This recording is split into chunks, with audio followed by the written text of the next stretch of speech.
Assalamualaikum warahmatullahi wabarakatuh. Halo teman-teman semua, perkenalkan saya Senja Aulia dengan NIM akhir 034, Teknik Industri Angkatan 24 dari kelompok 9 Statistika 2. Di sini saya akan menjelaskan mengenai tugas mingguan tutorial Statistika 2, modul 5 tentang statistika non-parametrik dengan menggunakan software RStudio dan Minitab. Baik, di sini terdapat soal untuk shift 2, di sini terdapat 7 soal, namun di video toming ini saya akan jelaskan terkait soal nomor 1, 4, 5, dan 7. Baik, untuk soal pertama yaitu dalam penelitian mengenai metode pelatihan kerja untuk meningkatkan produktivitas, sebanyak 20 karyawan dibagi ke dalam 4 kelompok pelatihan, yaitu seminar, praktik langsung, video pembelajaran, dan mentoring. Setelah pelatihan selesai, dicatat skor peningkatan produktivitas masing-masing karyawan untuk mengetahui apakah keempat metode pelatihan memiliki tingkat efektivitas yang sama dengan taraf signifikansinya itu 0,05 atau alfanya itu 0,05. Nah, soal nomor satu ini menggunakan uji Kruskal-Wallis karena penelitian ini membandingkan lebih dari dua kelompok independen, yaitu empat metode pelatihan. Ada seminar, praktik langsung, video pembelajaran, dan juga mentoring. Nah, adapun untuk pengujian hipotesisnya, yaitu H0, berarti tidak terdapat perbedaan efektivitas peningkatan produktivitas antara keempat metode pelatihan kerja, dan H1 atau hipotesis alternatifnya, yaitu terdapat minimal satu metode pelatihan kerja yang memiliki efektivitas peningkatan produktivitas yang berbeda. Nah, sebelum kita menyelesaikan dengan menggunakan RStudio, di sini kita pindahkan dulu tabel yang ada di soal ke dalam Excel, agar saat pengerjaan dengan RStudio lebih mudah. Jika sudah, maka kita buka RStudionya. Nah, ini untuk tampilan awal dari software RStudio, lalu kita pilih file pada bagian atas ini, lalu kita klik New Project. Di sini kita pilih yang Existing Directory, lalu di sini akan ditampilkan untuk file RStudio ini nantinya disimpan di folder mana. Nah, kita menyimpan file ini di folder Statistika 2. Lalu kita klik Create Project. Nah, maka tampilan dari RStudio-nya akan seperti awal lagi. Untuk dapat menuliskan codingannya, di sini kita klik Add Script pada bagian atas ini. Di sini kita sudah bisa langsung input kode programnya. Nah, untuk menyelesaikan soal nomor satu ini, kita gunakan sintaks sebagai berikut. Di sini kita input data skor peningkatan produktivitas karyawan pada keempat metode pelatihan, yaitu pada seminar, pada praktik langsung, pada video pembelajaran, dan juga pada mentoring. Untuk fungsi C ini, itu fungsinya adalah untuk menggabungkan beberapa nilai menjadi satu vektor data. Lalu di sini kita lakukan uji Kruskal-Wallis terhadap keempat kelompok data dengan menggunakan sintak Kruskal test yang fungsinya adalah untuk menguji apakah terdapat perbedaan median atau efektivitas antar kelompok independen. Dan fungsi list ini itu digunakan untuk menggabungkan seluruh kelompok data yang akan dibandingkan dalam pengujian. Nah, jika sudah, maka kita bisa klik Run. Nah, berdasarkan hasil uji Kruskal-Wallis diperoleh nilai chi-square-nya yaitu 14,481 dengan derajat kebebasan atau DF-nya itu 3 dan p-value-nya sebesar 0,002318. Nah, karena nilai p-value-nya kurang dari 0,05, maka H0 ditolak dan H1 diterima. Hal ini menunjukkan bahwa terdapat perbedaan efektivitas peningkatan produktivitas yang signifikan di antara keempat metode pelatihan kerja yang digunakan, sehingga minimal terdapat satu metode pelatihan yang memiliki tingkat efektivitas berbeda dibanding metode lainnya. Baik, kita lanjut ke soal nomor 4, yaitu sebuah perusahaan meneliti apakah terdapat perbedaan tingkat kepuasan karyawan berdasarkan jenis pelatihan kerja yang diikuti, yaitu ada seminar, workshop, dan juga mentoring. Nah, penelitian ini dilakukan pada karyawan dengan taraf signifikansi atau alfanya itu 0,05. Nah, untuk soal nomor 4 ini, uji yang digunakannya adalah uji mood median, karena data terdiri dari lebih dari dua kelompok independen dan pengujian difokuskan untuk membandingkan median tingkat kepuasan antar kelompok penelitian. Adapun untuk uji hipotesisnya, yaitu H0, tidak terdapat perbedaan median tingkat kepuasan karyawan antara pelatihan seminar, workshop, dan juga mentoring. Sementara H1 atau hipotesis alternatifnya, yaitu terdapat perbedaan median tingkat kepuasan karyawan antara pelatihan seminar, workshop, dan juga mentoring. Langsung saja kita selesaikan dengan menggunakan RStudio. Baik, pertama kita akan menginput data dengan menggunakan sintak berikut. Nah, sintak pelatihan ini digunakan untuk membuat variabel pelatihan yang berisi kategori jenis pelatihan. Dan fungsi rep ini itu digunakan untuk mengulang setiap kategori pelatihan sebanyak 5 kali karena masing-masing kelompok memiliki 5 data responden. Lalu, sintak skor ini itu digunakan untuk membuat variabel skor yang berisi data skor kepuasan karyawan dari seluruh jenis pelatihan. Lalu, sintak exam data yang ini itu digunakan untuk menggabungkan variabel pelatihan dan skor ke dalam bentuk tabel data atau data frame bernama exam data agar lebih mudah dianalisis. Dan untuk exam data yang kedua ini, yang terakhir, itu digunakan untuk menampilkan isi data frame exam data sehingga data yang telah dimasukkan dapat dilihat kembali. Selanjutnya, kita akan membuat box plot dasar dengan sintak berikut, di mana untuk skor pelatihan ini itu menunjukkan bahwa skor kepuasan dibandingkan berdasarkan kelompok pelatihan. Lalu data sama dengan exam data ini itu menunjukkan sumber data yang digunakan. Nah, untuk sintak main ini itu menunjukkan judul dari grafiknya. Lalu XLab dan YLab ini itu memberi label sumbu X dan sumbu Y.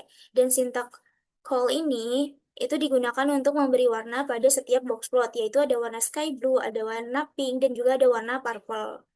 Nah, selanjutnya kita akan menginstal dan mengaktifkan package, yaitu package ini, yang fungsinya adalah untuk melakukan uji mood median, dan sintak library ini untuk mengaktifkan package sehingga fungsi di dalam package tersebut dapat digunakan. Nah, tahap terakhirnya adalah uji mood median dengan sintak berikut, di mana sintak mood test ini itu digunakan untuk melakukan uji mood median guna mengetahui apakah terdapat perbedaan median skor kepuasan antar jenis pelatihan.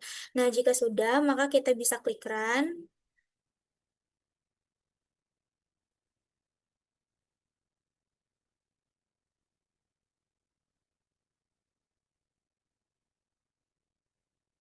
Nah, berdasarkan box plot skor kepuasan karyawan, terlihat bahwa kelompok pelatihan seminar itu memiliki median skor kepuasan paling tinggi dibandingkan workshop dan juga mentoring.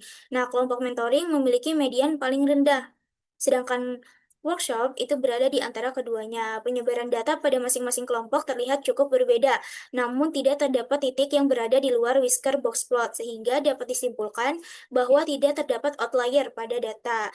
Nah, secara visual, box plot menunjukkan adanya perbedaan tingkat kepuasan antar jenis pelatihan. Lalu, berdasarkan hasil uji mood median, diperoleh nilai chi-square sebesar 10,179 dengan derajat kebebasan atau DF-nya itu 2 dan p-value-nya sebesar 0,006162.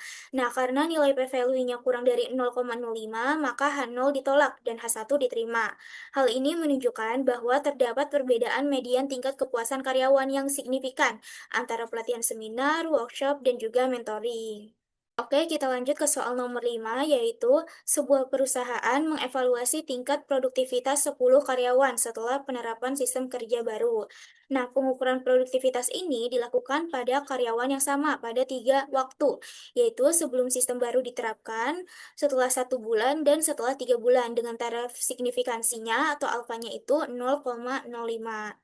Nah, soal ini menggunakan uji Friedman, karena penelitian ini membandingkan lebih dari 2 pengukuran yang saling berhubungan atau berpasangan pada subjek yang sama. Nah, dalam kasus ini, pengukuran produktivitas dilakukan pada karyawan yang sama pada 3 waktu yang berbeda, sehingga data termasuk repeated measure dan cocok dianalisis menggunakan uji non-parametrik Friedman.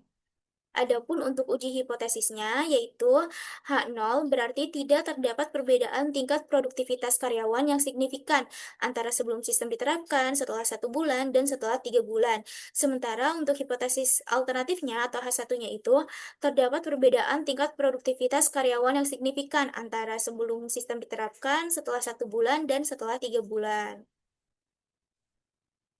Langsung saja kita selesaikan dengan menggunakan RStudio. Nah, untuk tahap pertamanya, kita akan menginput datanya terlebih dahulu untuk masing-masing sistem kerja dengan menggunakan sintak berikut. Di sini kita input data produktivitas karyawan sebelum sistem kerja baru diterapkan, setelah 1 bulan, dan setelah 3 bulan penerapan sistem kerja baru. Lalu di sini kita gunakan sintak hasil untuk menggabungkan ketiga variabel produktivitas ke dalam bentuk tabel data atau data frame bernama hasil agar data lebih mudah dianalisis. Dan untuk sintak hasil yang kedua ini, itu digunakan untuk menampilkan isi data frame hasil sehingga data yang telah dimasukkan dapat diperiksa kembali. Dan untuk tahap terakhirnya, kita akan melakukan uji Friedman dengan sintak berikut. Untuk mengetahui apakah terdapat perbedaan tingkat produktivitas yang signifikan antara sebelum sistem diterapkan, setelah 1 bulan, dan setelah 3 bulan. Di mana untuk fungsi data matriks ini itu digunakan untuk mengubah data frame menjadi bentuk matriks numerik karena uji Friedman pada R memerlukan input berupa matriks data. Nah, jika sudah, di sini kita bisa klik Run.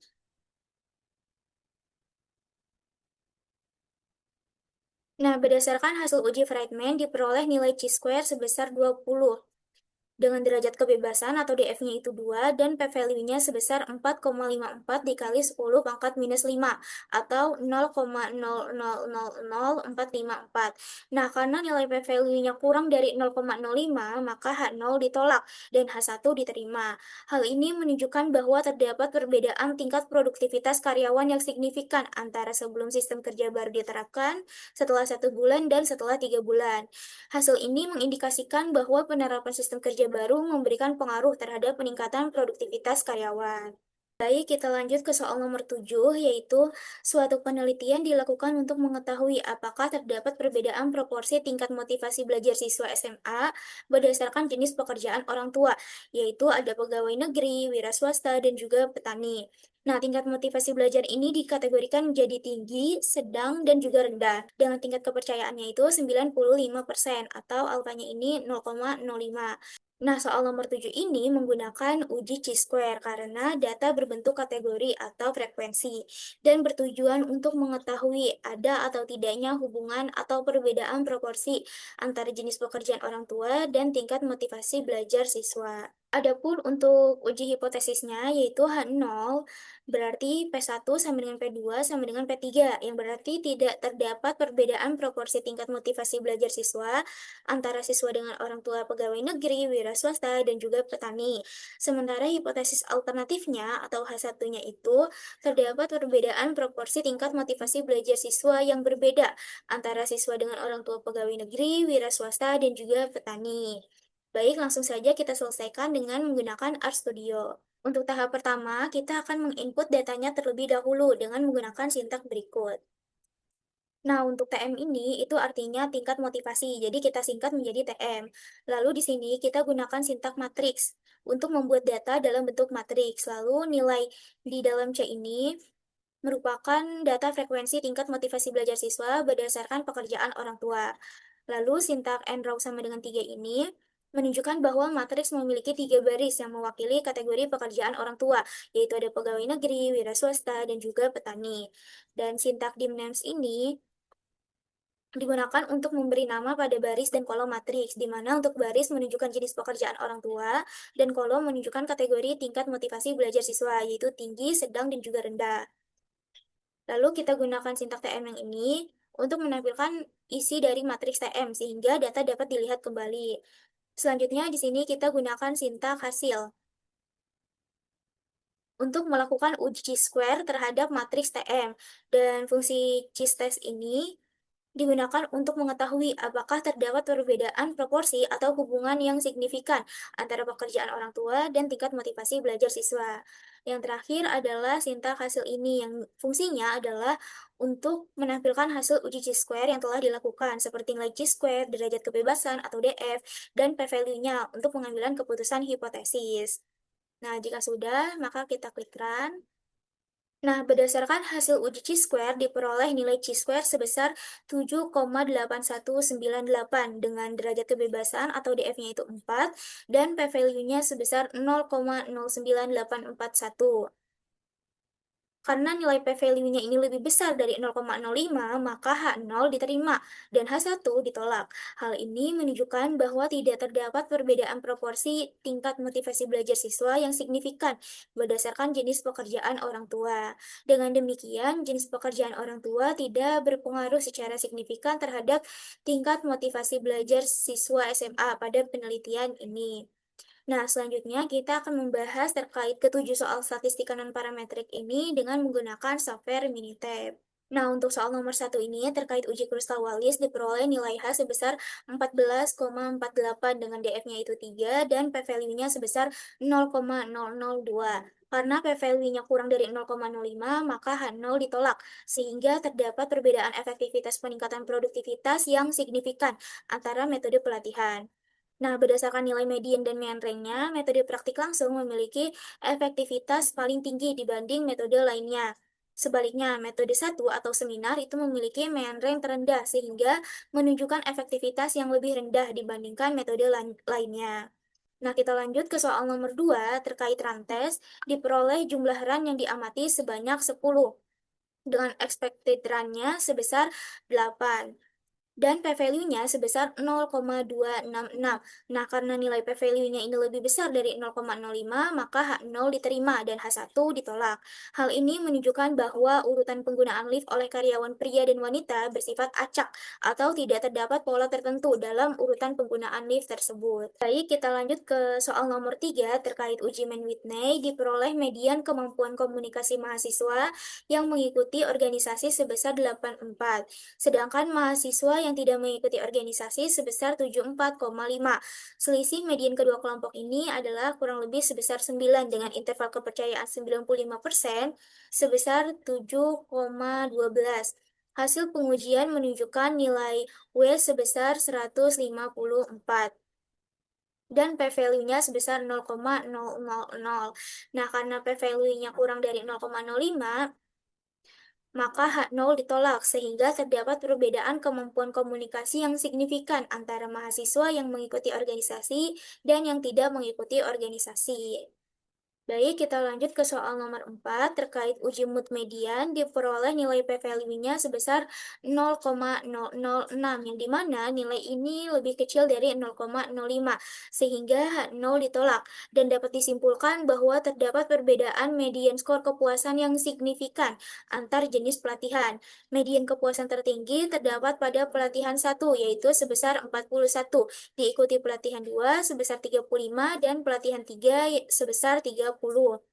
Hal ini menunjukkan bahwa jenis pelatihan memengaruhi tingkat kepuasan peserta, dengan pelatihan satu memberikan tingkat kepuasan paling tinggi dibandingkan pelatihan lainnya. Baik, kita lanjut ke soal nomor 5 terkait uji Friedman, diperoleh p-value sebesar 0,000 yang dimana nilai ini lebih kecil dari 0,05 sehingga H0 ditolak dan dapat disimpulkan bahwa terdapat perbedaan hasil pengukuran yang signifikan antar periode. Median hasil pengukuran menunjukkan peningkatan dari periode 1 sebesar 6, periode 2 sebesar 7, dan periode 3 sebesar 8. Dengan jumlah ranking juga meningkat pada setiap periode. Hal ini menunjukkan bahwa periode pengukuran memberikan pengaruh terhadap hasil yang diperoleh. Baik, kita next ke soal nomor 7, yaitu terkait uji Wilcoxon, diperoleh p-value sebesar 0,004, yang dimana nilai ini lebih kecil dari 0,05, sehingga H0 ditolak dan dapat disimpulkan bahwa median selisih berbeda secara signifikan. Median selisih sebesar 5,5 menunjukkan adanya perubahan atau perbedaan yang nyata antara dua pengukuran yang dibandingkan. Dengan demikian, terdapat pengaruh atau perubahan signifikan pada data sebelum dan sesudah perlakuan atau pengukuran. Untuk soal terakhir, yaitu soal nomor 7 terkait uji chi-square, diperoleh nilai persen chi-square sebesar 7,820 dengan derajat kebebasan atau DF-nya itu 4 dan p-value-nya sebesar 0,098. Karena nilai p-value-nya lebih besar dari 0,05, maka H0 diterima dan H1 ditolak. Sehingga dapat disimpulkan bahwa tidak terdapat hubungan atau asosiasi yang signifikan antara kedua variabel yang diuji. Nah, hal ini menunjukkan bahwa perbedaan kategori tinggi, sedang, dan juga rendah pada masing-masing kelompok itu tidak memiliki keterkaitan yang nyata dan masih dapat terjadi secara kebetulan. Nah, baik teman-teman, itu dia penjelasan dari saya terkait tugas mingguan Statistika 2 Modul 5 tentang statistika non-parametrik, di mana hasil yang diperoleh dari kedua software, baik software RStudio maupun software Minitab, itu menunjukkan hasil yang sama. Semoga dapat dipahami dan membantu teman-teman semua. Terima kasih. Wassalamualaikum warahmatullahi wabarakatuh.